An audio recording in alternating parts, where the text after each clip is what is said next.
2021 को विशेष पर्व सतगुरु आए दया करी ऐसे दीन दयाल बंदी छोड़ बिरत दास का जठराग्नि प्रतिपाल जगत गुरु तत्वदर्शी संत रामपाल जी महाराज के 71वें अवतरण दिवस के उपलक्ष्य में देखिए हमारा विशेष कार्यक्रम 8 सितंबर 2021 को साधना टीवी पर सुबह 11 बजे से दोपहर 1 बजे तक।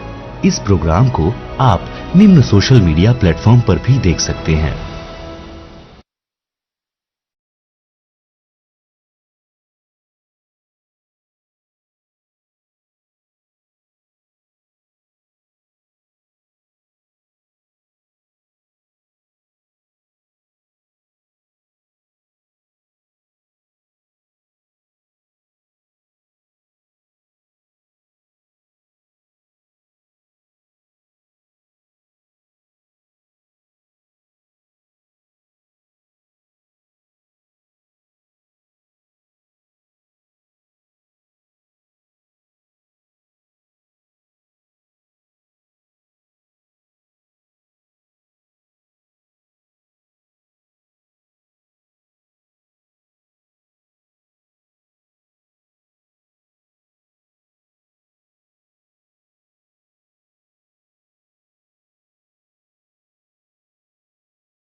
पाल जी महाराज के मंगल प्रवचन। अब हम उसी प्रसंग पर आते हैं कि जैसे सतगुरु के उपदेश का लाया एक विचार, जय सतगुरु मिलते नहीं जाते नरक द्वार।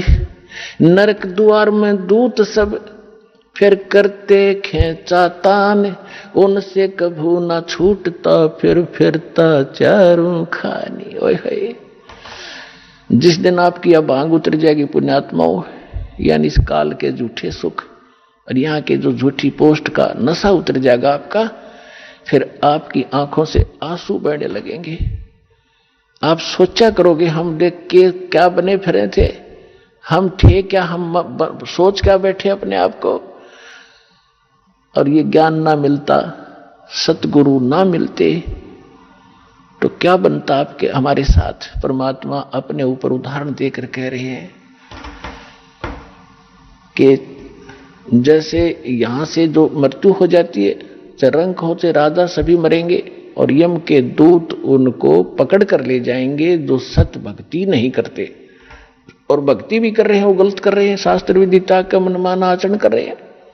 तो सभी एक सत्र के प्राणी हैं, जो ना कर रहे और गलत कर रहे हैं उनको यमदूत पकड़ कर ले जाते हैं। फिर वहां धर्मराज के दरबार में आपका अकाउंट करवा के फिर वो उठाकर लठ ऐसे हाँकते हैं लाखों की संख्या में, जैसे डांगर पशुओं का लठ मार मार के और फाटक में रोक्या करें और वो वापस भाजे, क्योंकि आगे हाहाकार हुआ नरक में। और सबको कहा कि चलो, लाखों की संख्या में चारों तरफ यम के दूत लठ लिए खड़े, सीधे बाले ठोके। इस सूक्ष्म शरीर के अंदर प्राणी मरता नहीं, लेकिन पीड़ा बहुत होती है इसको। तो वहां वो यम के दूत लठ मार मार के उनको उस नरक की तरफ, उस गेट में आगे सरका, वो पीछे भागे, कहते वो खेचा ताड़े पाछत बाले लाकर फिर जबरदस्ती ठोक दिए जाते नरक में। और उसके बाद फिर नरक भोगकर कहा जाते 84 लाख योनियों के इन जीवों के दुखों को भोगते हम। पुण्यात्माओं, आज आपको जरा सा महसूस हो रहा है क्योंकि समय पर टूक मिल रहे हैं, कोठी बंगले बना के आप निश्चिंत हुए बैठे हो। अब इस एंटीबायोटिक, इस ज्ञान से, इन कैप्सूल से आपका नशा उतारा जाएगा। पहले तो जब नशा उतर जाएगा जब तो आप आगे चलोगे, नहीं तो यहीं बैठे बैठे टूल ले जाओगे। तो पहले आपका नशा उतारा जाएगा इस सत्संग के माध्यम से, और सतगुरु बिना सत्संग हो नहीं सकता। जो कितनी बात बनाओ, वो साची कह नहीं सकता, उसके पास सच होती नहीं, उसकी बात में दम नहीं होता। वह कहते हुए सोबर सोचता है कहीं तेरी झूठ ना पकड़ी जा। और यह सारे वचन सत्य है, सारा ज्ञान सत्य है, सब मंत्र सत्य है, और भगवान हमारा सत्य है, सत्य साहिब है। तो क्या बताते हैं भगवान कि नरक द्वार पे, नरक के गेट पे दूत सब वो करते खेचा ताण, और उन ते कभू ना छूटता, फिर फिरता चारू खानी। चार खानी में भरमता। चार खानी कौन सी है? जैसे कुछ तो अंडे से उत्पन्न होते हैं, कुछ जेर में लिपटे हुए उत्पन्न होते हैं, जो उनको बोलते हैं अंडज, जेरज, श्वेतज और उद्भुत।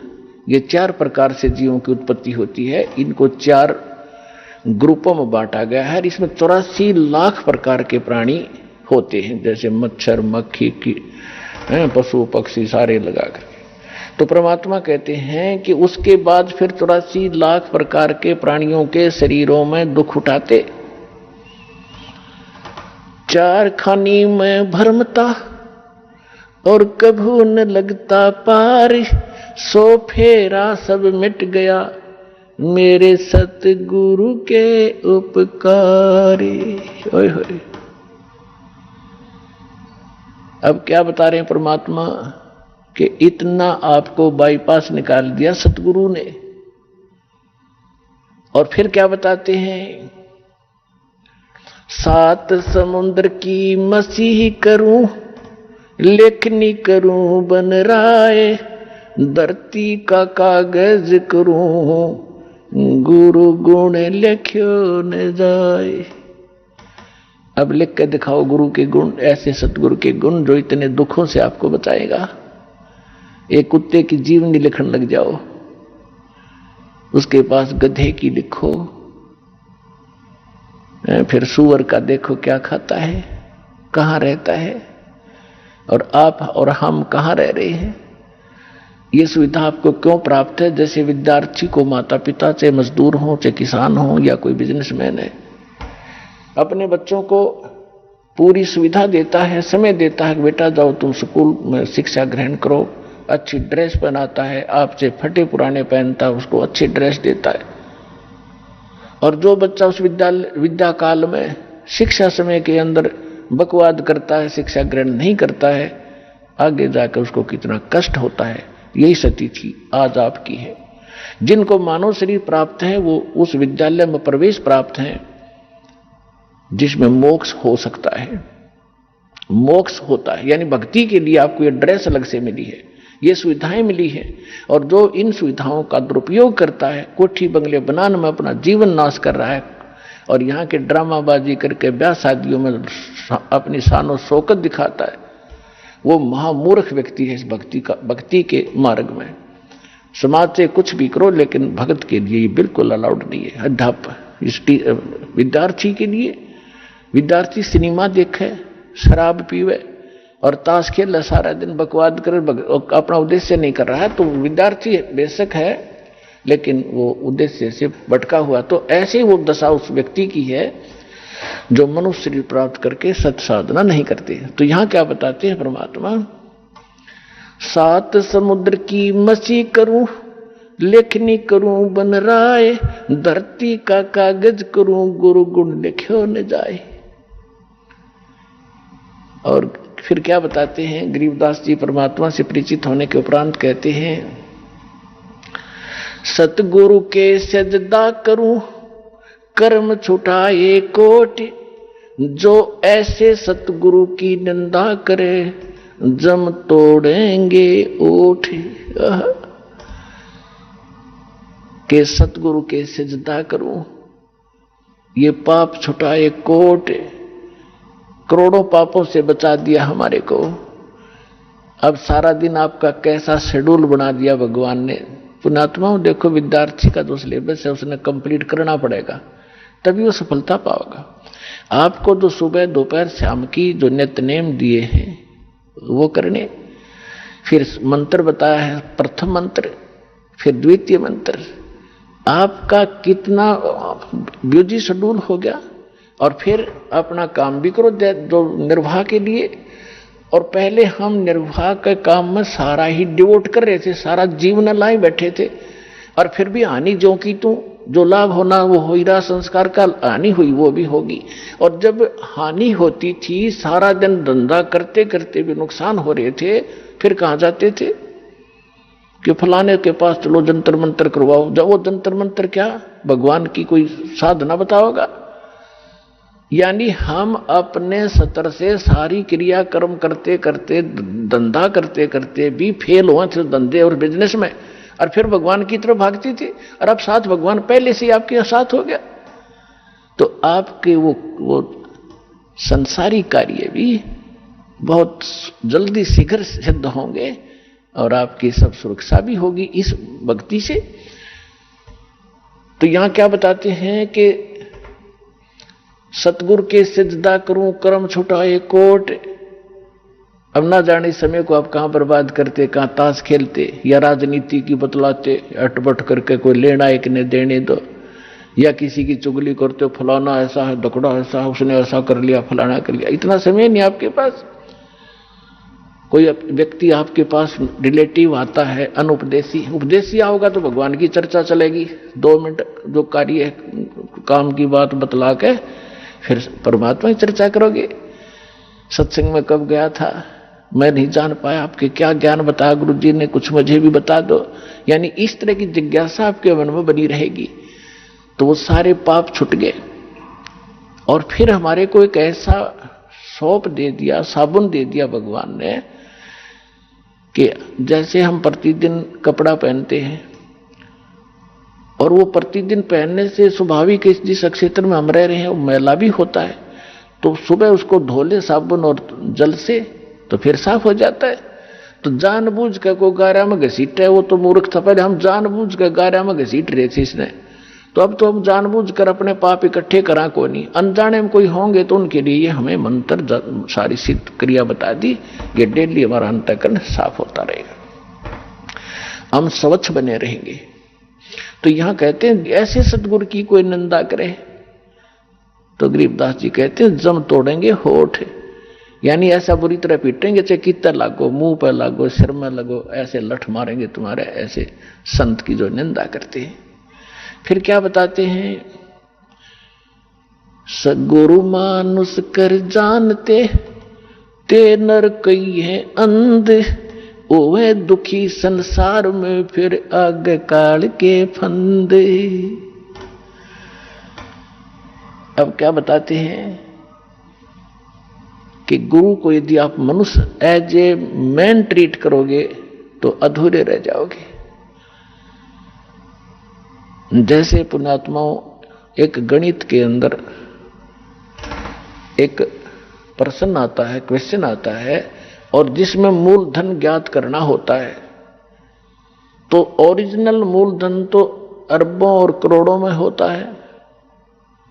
उस अरबों और करोड़ों के मूलधन को प्राप्त करने के लिए सपोज करना पड़ता है कि मान लो मूलधन 100 रुपए। हालांकि वो 100 रुपए मूलधन नहीं होता, लेकिन उसको मानने बिना हम ओरिजिनल मूलधन प्राप्त नहीं कर सकते, अपना प्रश्न हल नहीं हो सकता और हम फेल हो जाएंगे। इसलिए परमात्मा ने बताया है कि मान लो आपके गुरु जी जो हैं ये भगवान है, परमात्मा है। अगर इस दास के स्थान पर परमात्मा आए 600 वर्ष रह के चले गए, हमने उनको भगवान नहीं माना, सुख भी मिले दुख भी दूर हुए, ऐसी अनहोनी घटनाएं टली हमारी, सोच भी नहीं सकते थे। आज भी वही कबीर साहब कर रहा है दास को, तो निमत निमत बना रखा है। पुण्यात्माओं ये सत्कर्म मान लो। कहते करे करावे साइया मन में लहर उठा, दादू सरदर जीव के वो आप बगल हो जा। और उस समय तो स्वयं आए हुए थे, इतने सुख दिए और मुर्दे तक जीवित किए, लेकिन इन नकली संतों काल के दूतों ने भगवान को, लाल को कौड़ी बताया, भगवान को भगवान नहीं मानने दिया। तो हमने उनको गुरु नहीं माना, जिस कारण से वो छोड़ गए हमारे को। और लेकिन दयालु हैं, आपको चार्ज करके इतनी आशीर्वाद दे दे के, और आपको प्रथम मंत्र दिया गया था 5 नाम का, जो बीच बीच के आपके नाम है। अब जो कंप्लीट कोर्स तो अब देना था ये, तो उससे भी आपको इतना लाभ मिल गया कि कुछ संसारिक धंधे आपके ठीक होते रहे, सुख होते रहे काल के, और फिर मनुष्य जीवन अधिक प्राप्त होगी, जिस कारण से आज आप मनुष्य जीवन प्राप्त करते हुए आ रहे हो। और आपके अंदर कैसे गुण हैं, एक देवता जैसे। एक ये आश्रम है और इसमें परमात्मा के प्रगट दिवस के ऊपर लगभग 70-80 हजार श्रद्धालु आए थे। अरे ऐसे बैठे थे जैसे ऐसे ढंग से सेट रहे, यहां पर कोई किसी प्रकार की कोई असुविधा एक दूसरे को नहीं होने दी। आपके अंदर वो गुण मनुष्य वाले आज तक विद्यमान है, क्योंकि आप पहले से मनुष्य जीवन था आपका। और अब भी अगर इस समय पर भी आपको ये सतमार्ग ना मिलता तो आपकी बैटरी अब डिस्चार्ज हो जाती, फाइनल था आपका जीवन, आगे पशु योनि में जाते। तो अब दयालु ने फिर आकर चार्जर लगा दिया, और अब भी चूक गए तो फिर असंग जन्म ठिकाना नहीं आपका, ये सत्कर मान लियो। असंग जन्म जाकर मुश्किल से फिर कभी इसी समय में ये दाव आपका फिर लगेगा। अब मान लीजिए मूलधन 100 रुपये, अब वो 100 रुपये मूलधन माना और प्रश्न हल हो गया, ओरिजिनल मूलधन मिल गया जो लाखों और करोड़ों में था। तो इस दास को आप ये समझ लीजिए कि इस दास के स्थान पर परमात्मा होते कबीर साहब, जिसके लिए आप भटक रहे हो, जिसके लिए राजाओं ने राज त्याग दिया और उल्टे सुल्टे खड़े होकर के भगवान पाने के लिए तपस्याएं की, और वो यहां बैठे होते तो आप कैसा व्यवहार करते। मैं बताता हूं कैसे करते हैं। एक तो झूठ नहीं बोलते, क्योंकि अंतर्यामी है, ये सारा जानते। तो झूठ कौन बोलेगा? जो मर्यादा तोड़ रहा होगा, जो भगवान से डरने वाला ना होगा, जो ये नहीं समझ रहा होगा कि सामने भगवान गुरु नहीं भगवान खड़े हों, तो मैं उनसे क्या प्रश्न उत्तर करूं। तो वो सच झूठ नहीं बोलेगा। कोई गलती हुई है तो वो कहेगा जी गलती होगी, मैंने बीड़ी पी ली या कोई देव पूज लिया या कोई अन्य गलती होगी, तो उसका समाधान दिया दाता ने कि आपका कनेक्शन कट गया, इसको पुनः सुचारू करवाइए, शुद्धिकरण मंत्र की करा ले और फिर से शुरू हो जा, आगे गलती ना करना। तो ये थोड़ा सा ऑप्शन इसलिए लिया परमात्मा ने कि इस काल ने पूरे मानव को अज्ञान से भर रखा है, और एक परिवार में एक या दो ही परमात्मा का बच्चा प्रथम आता है, और वो कोई ना कोई ऐसी समस्या उसके आगे अड़ ही जाती है, जिस कारण से संघर्ष करते करते भी गलती बन जाती है। तो फिर उसके लिए बताया जाता दोबारा उपदेश ले और आगे भगवान को याद करके और मर्यादाएं खंड नहीं करना, नहीं तो भक्ति नहीं चलेगी। तो 1-2 बार आपको ये ऑप्शन दिया गया है, और आप इसको फिर दोबारा ले लीजिए मंत्र, आप फिर स्टार्ट हो जाएंगे। जैसे किसी का मंत्र खंड हो जाता है, दूर देश में बैठा है और उसका पर जहाँ फोन आता है, प्रार्थना होती है, तो उसका मंत्र खंड भी होता है, तो भक्ति बंद नहीं करनी चाहिए उसने, क्योंकि उसने नोइंगली नहीं कर रखी। तो फिर उसका जो डिपॉजिट होगी भक्ति वो सुचारू कर दी जाएगी, वो उस ओरिजिनल अकाउंट में आपकी आ जाएगी। जैसे बैंक में कई बार पैसे डाल दिए जाते हैं, कोई नंबर अकाउंट का गलत हो जाता है, बाकी एड्रेस सही है, तो फिर जाकर उसको शुद्ध करा लिया जाता है और मूल अकाउंट में आ जाता है फिर वो। तो ऐसे आप कई एक भक्त कह रहा था जी, मेरे को ना किसी ने बारात में गया हुआ था और कैंपा कोला में बियर डाल दी, मेरा नाम खंड हो गया। उसके घर वाले कह रहे थे जो फिर शराब पीने लग गया। फिर वो आया, जब उससे पूछा भाई ऐसी गलती क्यों करी, कहने लगा जी मेरे साथ ऐसे ऐसे धोखा हो गया। फिर मैंने सोचा टूटता गया पी ले छक्के कोई बात हुई है मूर्ख आदमी। अब जैसे किसी के पैर पर गलती से कोई पत्थर गिर गया और उंगली का चोट लाएगी तो सारे टांग ने तोड़ दे, फिर तक टूट तक गई है थोड़ी सी है, बिना अकल की बात तुम्हारी। तो उसको ऐसा नहीं करना चाहिए। वो खंड आपने किया नहीं, किसी कारण से हो गया तो वो खंड भी नहीं होता ऐसे। अगर किसी ने आपके साथ धोखा किया है तो आपका नाम खंडित नहीं हुआ। फिर भी शंका बनी है तो सुचारू करवा लीजिए, वो कोई दिक्कत नहीं।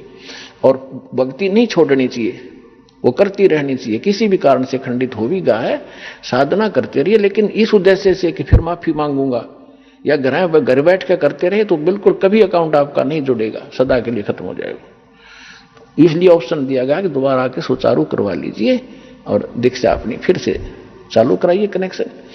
तो परमात्मा ने बताया है कि गुरु मानुष कर जानते ते नर कहिए अंध, महादुखी संसार में फिर आ गए यम के फंद।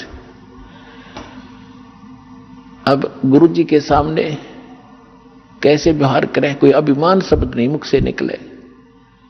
जिन बातों से गुरु दुख पावे उन बातों को दूर भगावे। जिन बातों, गुरु किन बातों से दुख पाओगा? आप कोई गलती कर रहे होगे या कोई मर्यादा भंग करते हो, हमारे अनुकूल नहीं चल रहे हो, तो गुरु जी दुखी होते हैं। इसलिए उन बातों को तुरंत त्याग देना चाहिए जिससे गुरु दुख हो। गुरु दुखी तो भगवान दुखी, और भगवान दुखी होगा तो काय के भगतम।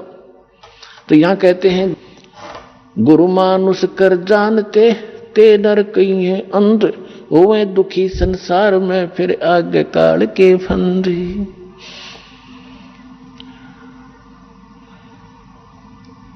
गुरु को पुरुष कर जाने और पूरे गुरु की सेवा ठाने। तो जो प्रसंग चल रहा है कि आप जी ने गुरु जी को परमात्मा मानना चाहिए, गुरु जी को एज ए गॉड ट्रीट करना चाहिए। क्योंकि जब आप यहां से शरीर छोड़कर जाओगे, जैसे आपको कथा सुनाते हैं कई बार कि अजाजील नाम के एक भगत थे, जैसा उनको गुरु मिला उसने अपने उस साधना की परिणाम यज्ञ ही किया उसने, और वो वहां जाकर उसकी परीक्षा हुई तो फेल हो गया। तो खाक परीक्षा की, खाक उसने साधना की, सामने लड़का खड़ा कर दिया और उसके वचन का है, और भगवान कह रहे हैं परिणाम कर, फिर अपनी औकात नहीं भूला वो। तो तुरंत अगर उसमें सच्चे ढंग से की होती तो वहां अकड़ मिलती ही नहीं, उसमें वो अभिमान ही नहीं मिलता, तुरंत कर देता।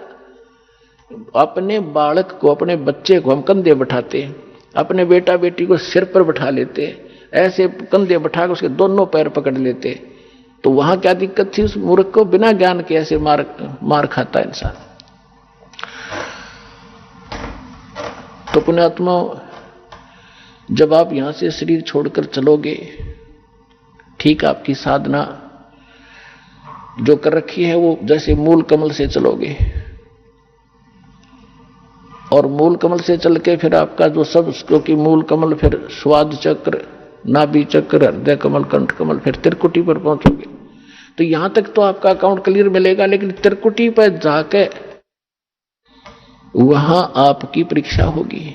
दास के रूप में परमात्मा मिलेंगे,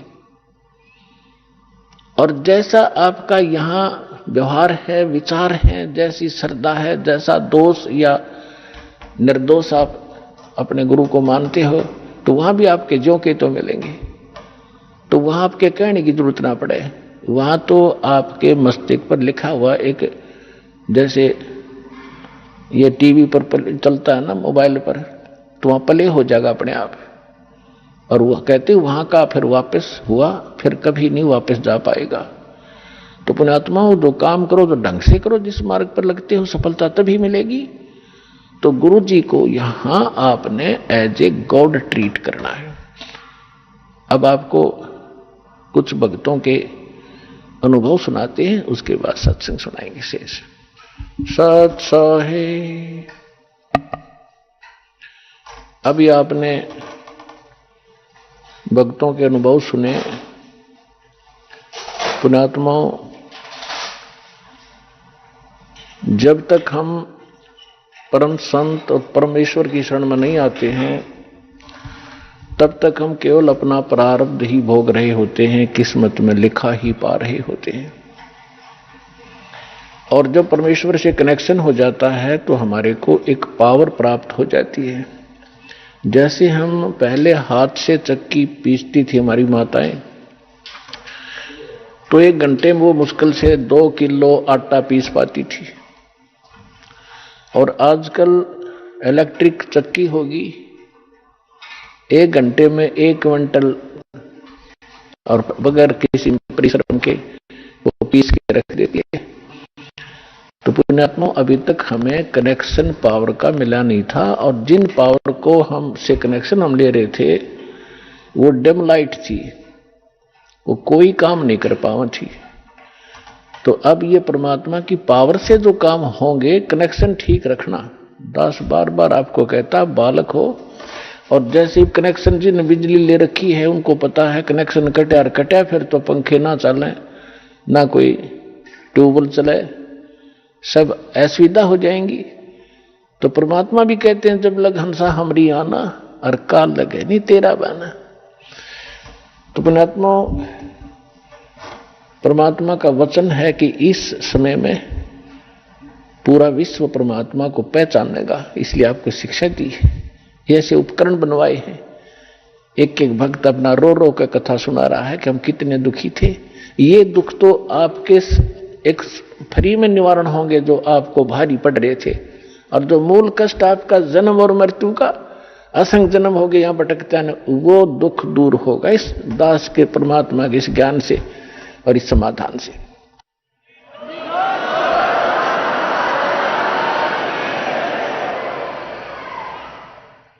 कबीर साहब कहते हैं पर्वत पर्वत में फिरा कारण अपने राम, राम जैसे संत मिले जिन सारे सब काम। आज प्रसंग चल रहा है कि मात पिता मिल जाएंगे 184 माही, सतगुरु सेवा और बंदगी भाई फेर मिलन की नहीं।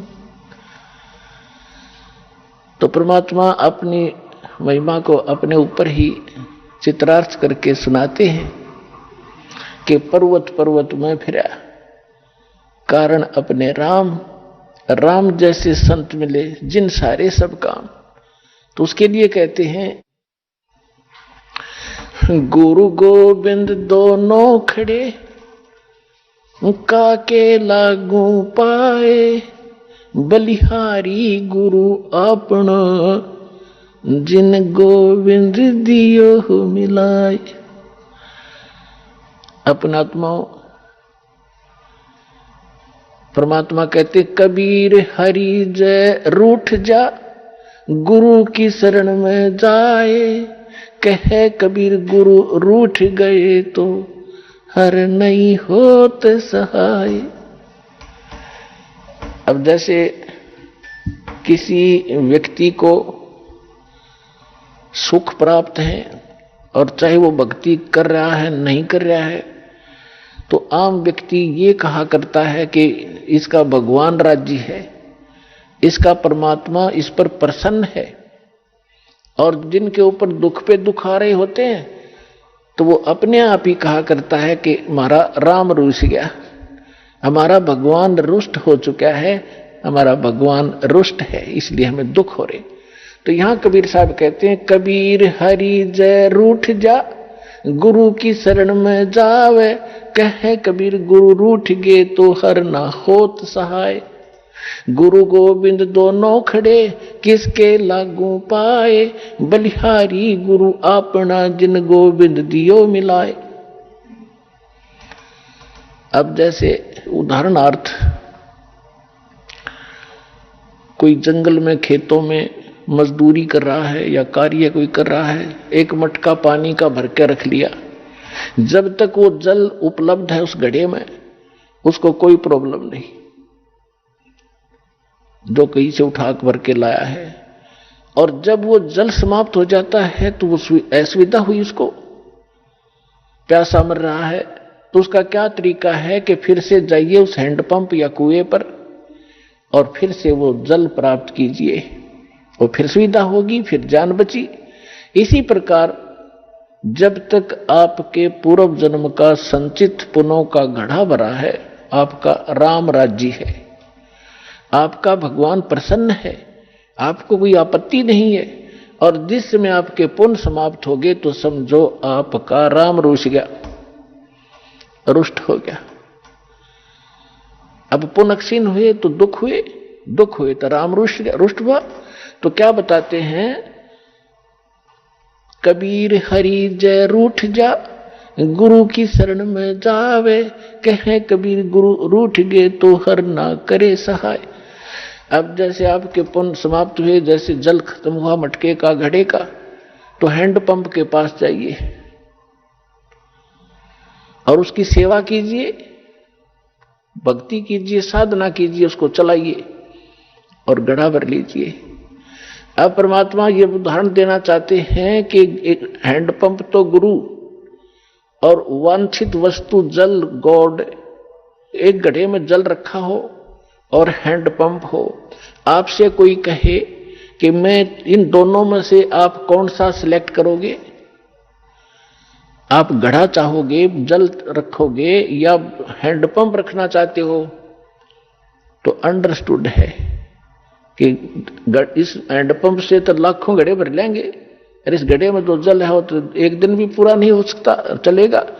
तो यहां कहते हैं कि गुरु गोविंद दोनों खड़े, जल तो गोविंद है और हैंडपंप गुरु है, हैंडपंप से ही गोविंद मिल रहा है आपको।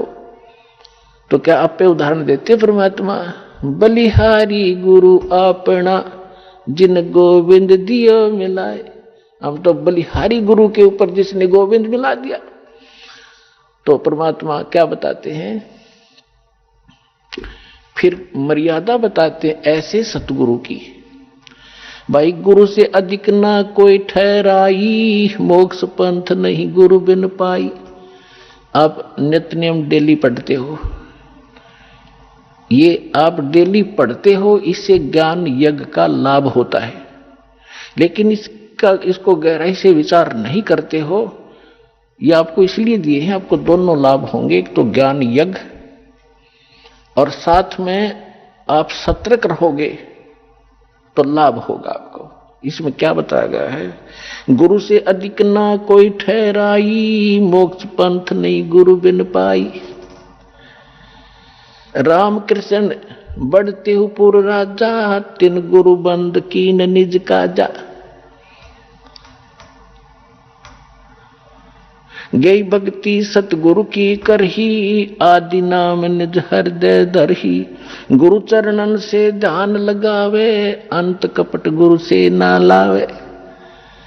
अब यहां परमात्मा बताते हैं कि गुरु से अधिक किसी को नहीं माने।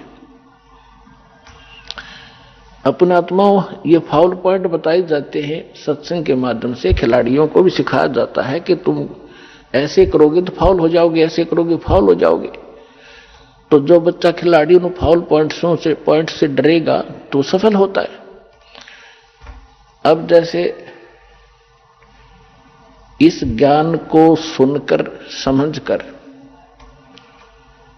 क्योंकि आज बहुत इंटेलिजेंट समाज है, मानव समाज, विद्वान है, किसी ने लॉ कर रखा है, किसी ने डॉक्टरी कर रखी है, किसी ने और इंजीनियरिंग कर रखी है, कोई IAS IPS के हैं, इंटेलिजेंट है, एजुकेटेड है, उनके बोलने के तरीके भी आम जन से अधिक अट्रैक्टिव होते हैं।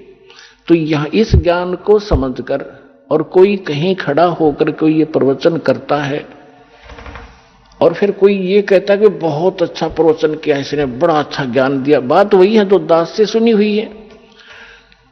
तो ये कौन कह सकता है ये बातें, जिसने शराब पी रखी हो। गुरु के ज्ञान में और उसके द्वारा बताया गए उस ज्ञान में आप अंतर मान गए कि इसने बहुत बढ़िया बता दिया, तो आपने गुरु से अधिक माना उसको, तो आप फाउल हो जाओगे। एक सीधी सी बात है, किसी के घर चोरी होगी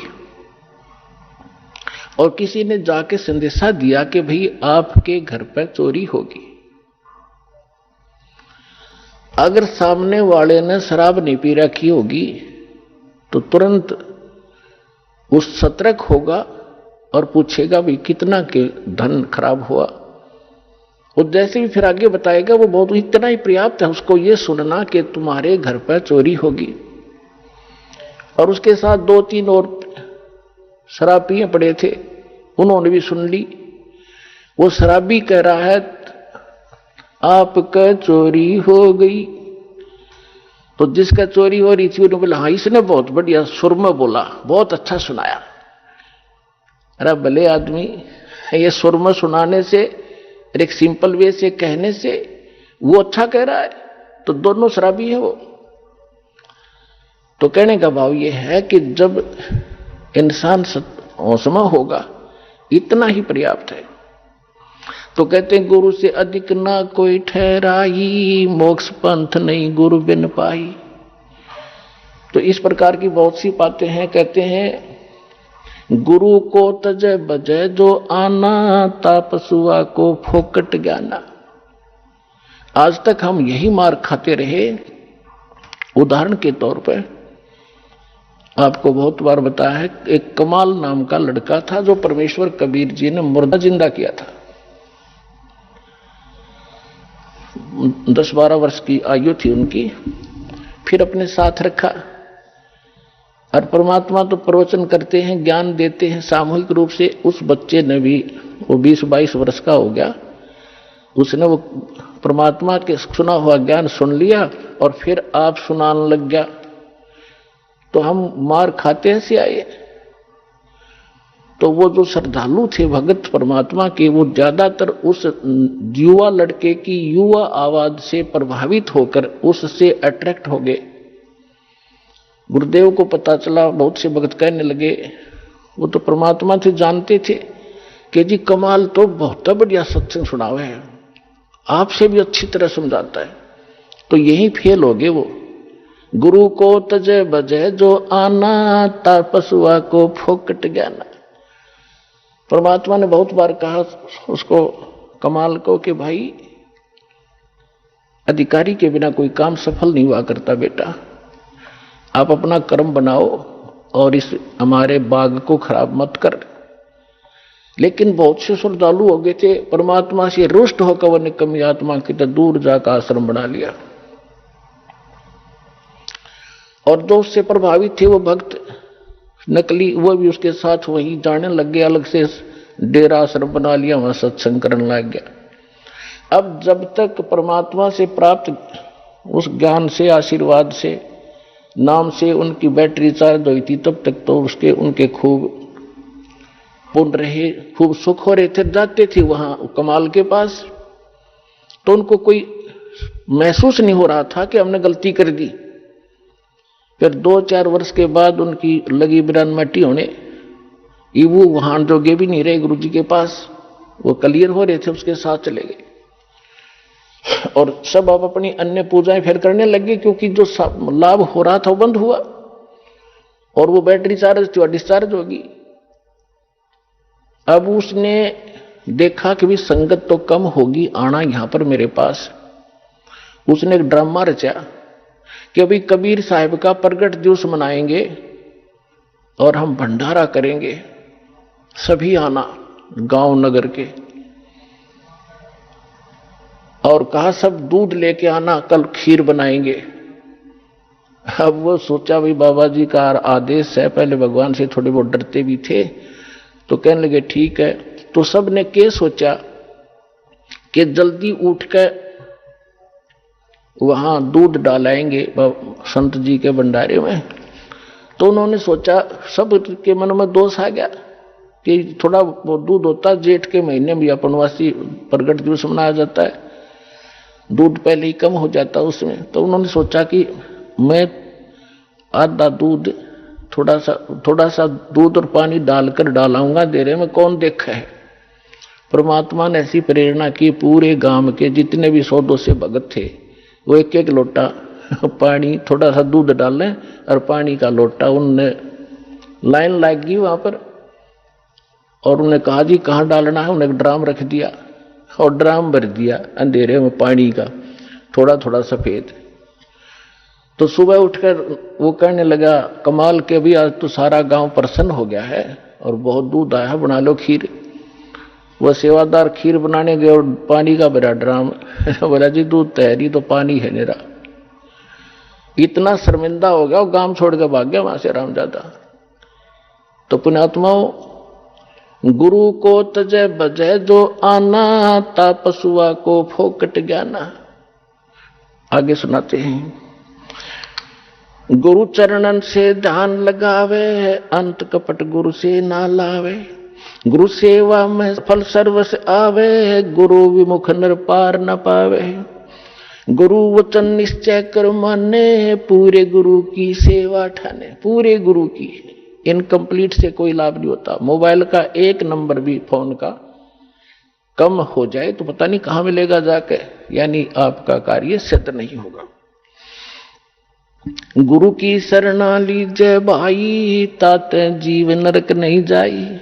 गुरु कृपा कटे यम फांसी, विलम न हो मिले अविनाशी।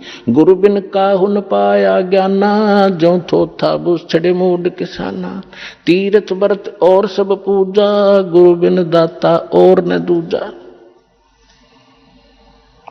अब क्या बताते हैं परमात्मा, गुरु के चरण सदा चित दीजय, जीवन जन्म सफल कर लीजय। गुरु भक्ता मम आत्म होई, वाके हृदय रहूं समोई।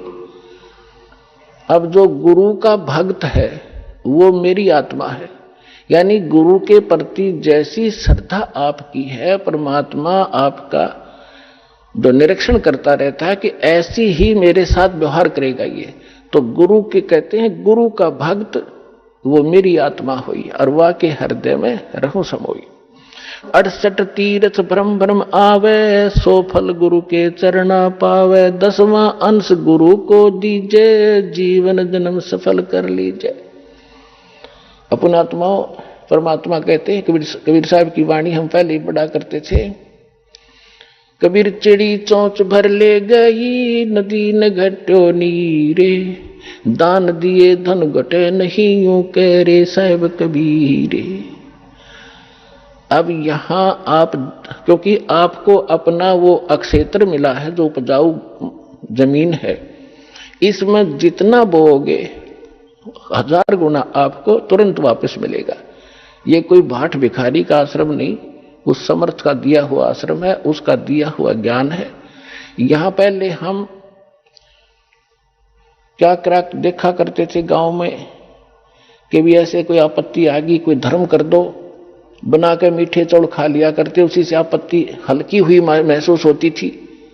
और यहाँ कैसे भंडारे चल रहे, कहां कहां से दुखी आत्मा आती है, यहाँ आते 90% शांति उनको ये हो जाती है, किसी चीज की असुविधा नहीं, तो 90% टेंशन यहाँ आते खत्म हो जाती है। ऐसे स्थान पर किया हुआ दान, कहते धर्म तो 10 का नहीं, 10 का माने नाश नहीं होता ऐसे किए हुए पुण्य का, और 10 के तीनों लोग खैर आए तो मैं खैर है कीजिए आत्म भोग।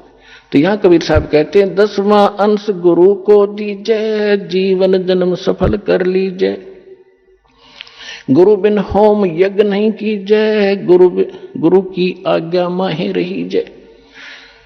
गुरु बिन माला फेरते, गुरु बिन देते दान। गुरु बिन दोनों निष्फल हैं, चाहे पूछो वेद पुराण। अपनात्मा हम भक्ति अध्यात्म मार्ग से अपरिचित होने के कारण भटक रहे थे। हम पुण्यदान भी करते थे पर प्रतिफल नहीं मिल रहा था। अब गुरु के बिना किया हुआ दान कभी सफल नहीं होगा, ये भगवान का आदेश है। आपको अब गुरु मिले हैं, विश्व में गुरु नहीं, ठीक है, वैसे तो जैसा कर्म करोगे यहाँ का विधान है, फल मिलेगा। जैसे किसी ने भंडारे कर दिए, कोई कबूतर को, पक्षियों को दाने डाल दिए, कहीं कंबल बांट दिए, कोई गौशाला धर्मशाला बनवा दी।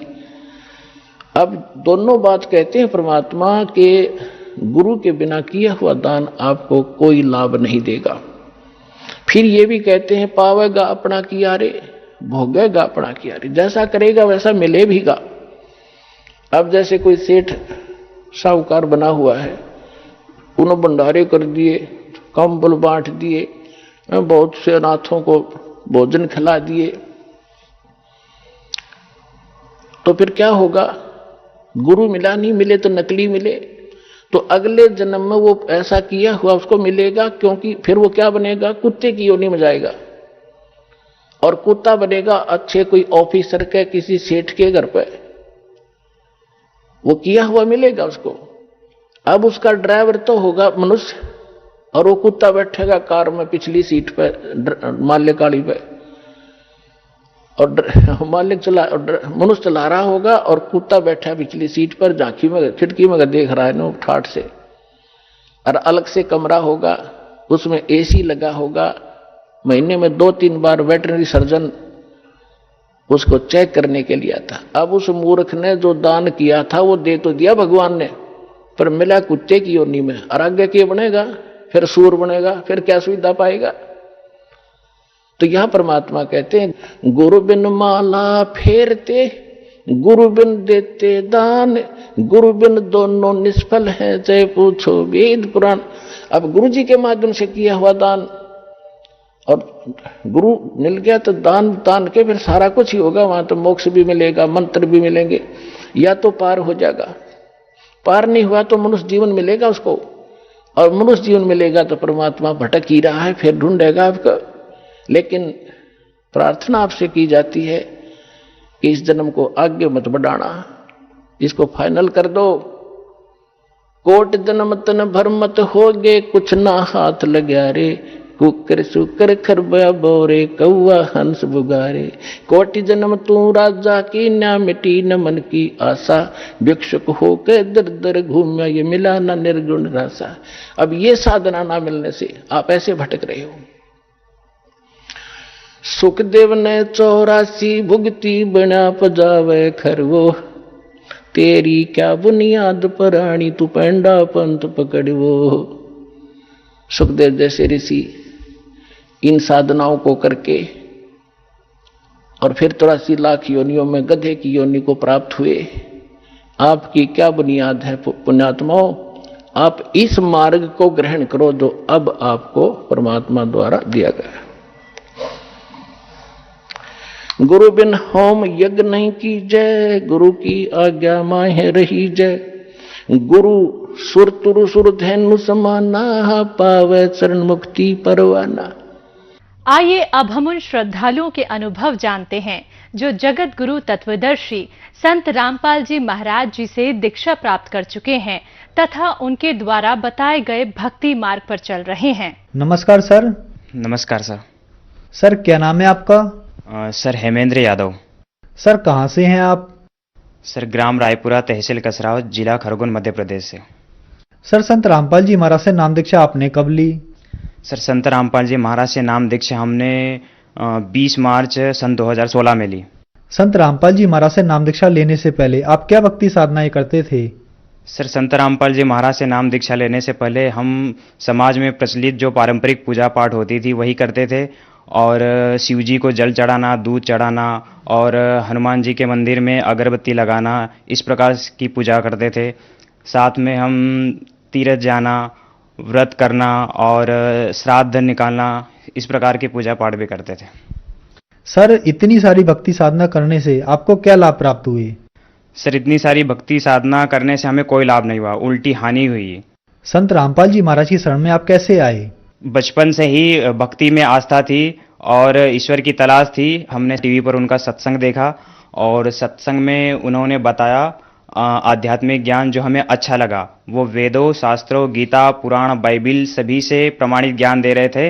वो संत रामपाल जी महाराज ने जब बताया तब पता चला, तो हमें विश्वास नहीं हुआ और फिर उसमें प्रमाण देखने के लिए हम अंदर से गीता उठा के लाए और गीता को मैच किया संत रामपाल जी महाराज के अनुवादित गीता से, और वैसा का वैसा एज इट इज उसमें लिखा हुआ पाया। तब हमें पूर्ण विश्वास हुआ, जो आज तक किसी संत महंत ने हमें नहीं बताया। और फिर हम कुछ दिन तक सत्संग सुनते रहे, ज्ञान अच्छा लगा और हमको इतना विश्वास हो गया दृढ़ कि पूरी पृथ्वी पर इनके अतिरिक्त तो और कोई तत्वदर्शी संत नहीं है। तत्वदर्शी की पहचान भी पता चली वहीं से हमें।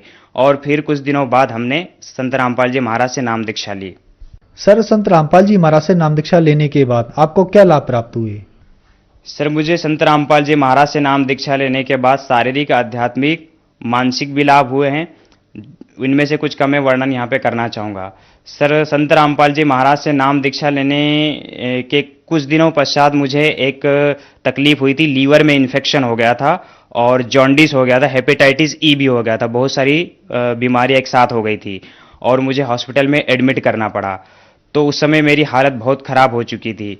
तो उस समय संत रामपाल जी महाराज से प्रार्थना लगाई और प्रार्थना लगाने के 2-3 दिन बाद ही में कुछ राहत मिली। पूरी तरीके से ठीक नहीं हुआ लेकिन थोड़ा ठीक हुआ। और फिर मुझे भक्तों ने बताया कि आप गुरुजी के दर्शनार्थ के लिए आप हिसार जाएं तो परमात्मा से प्रार्थना करना तो आप ठीक हो जाओगे।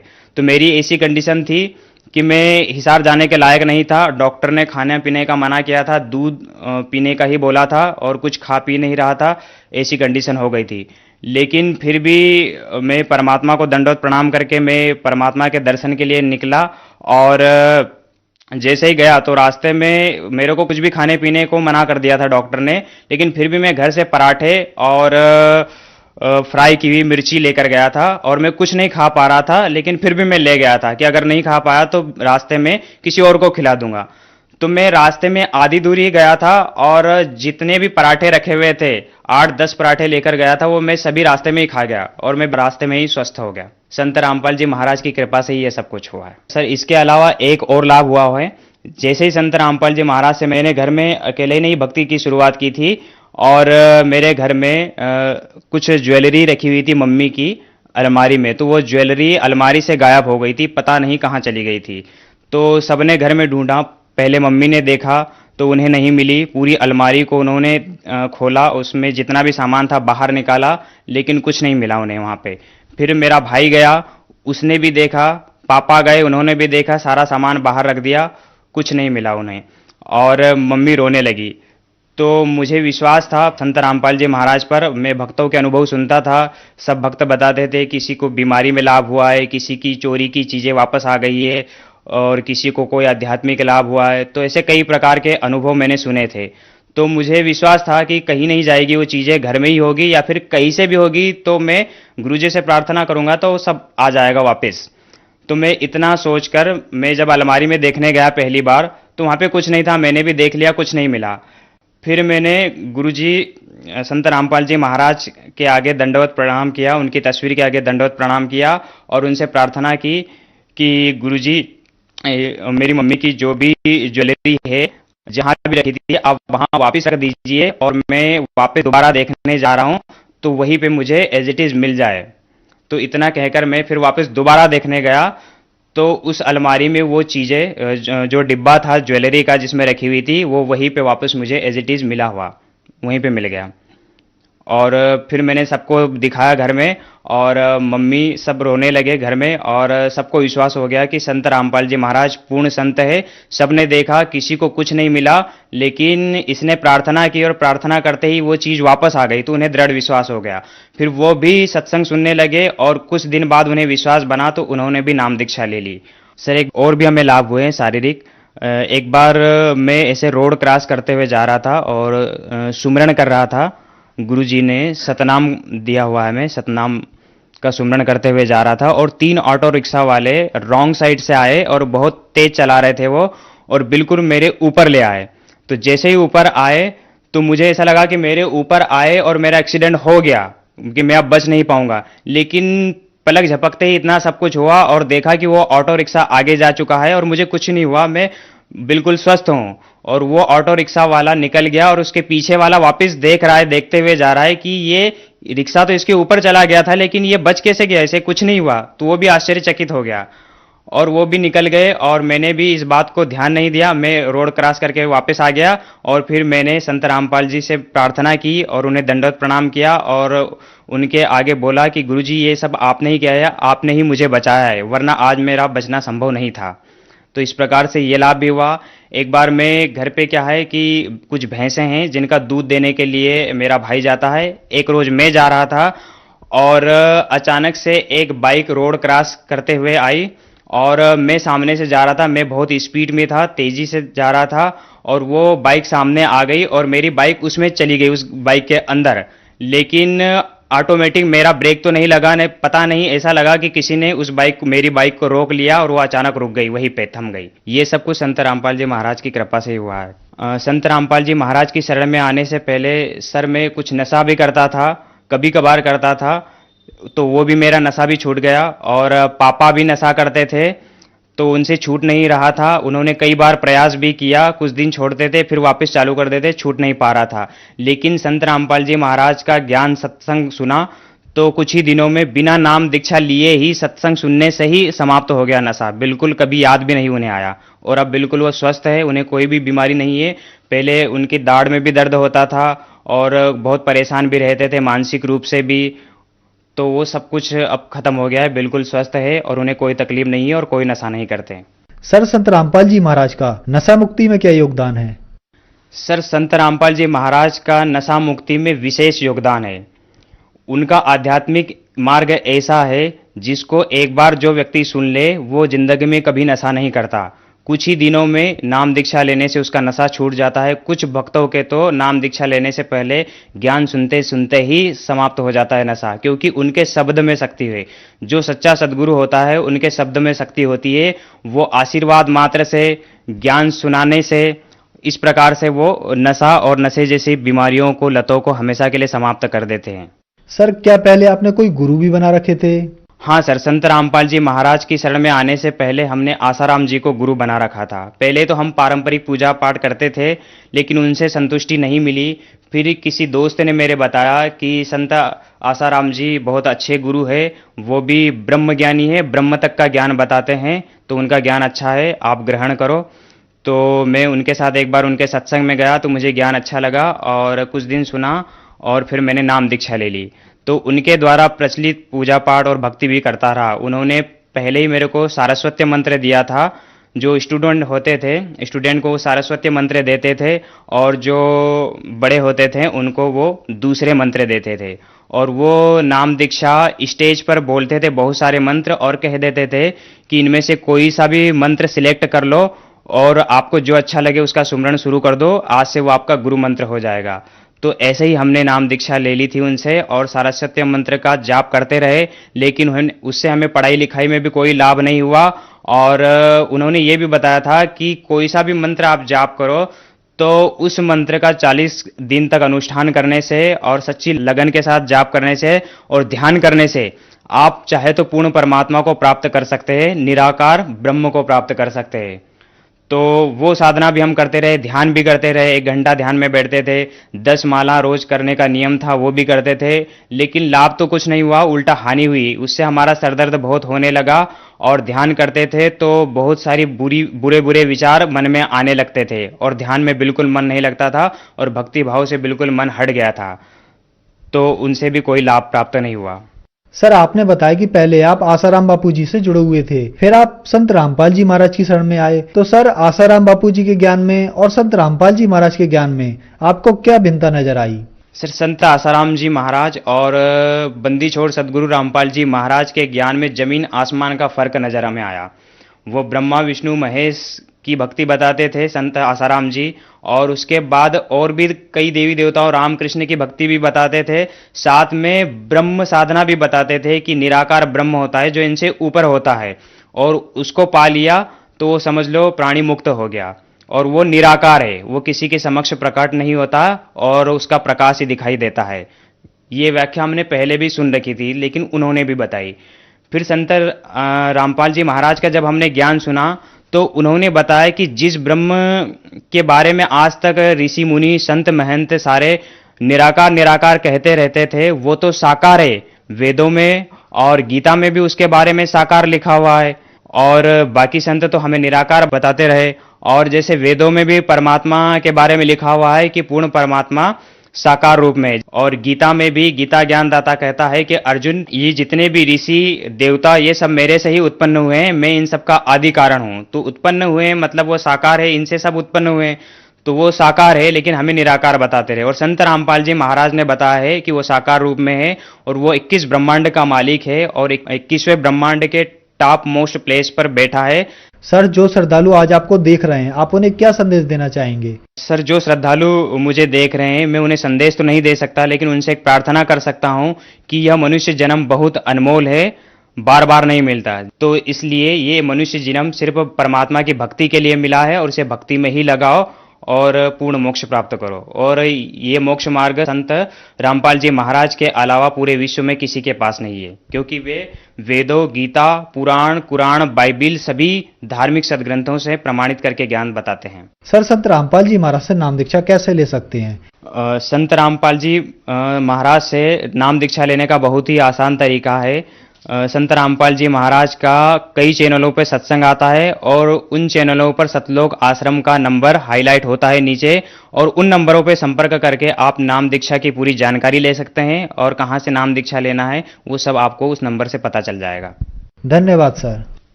सत साहेब।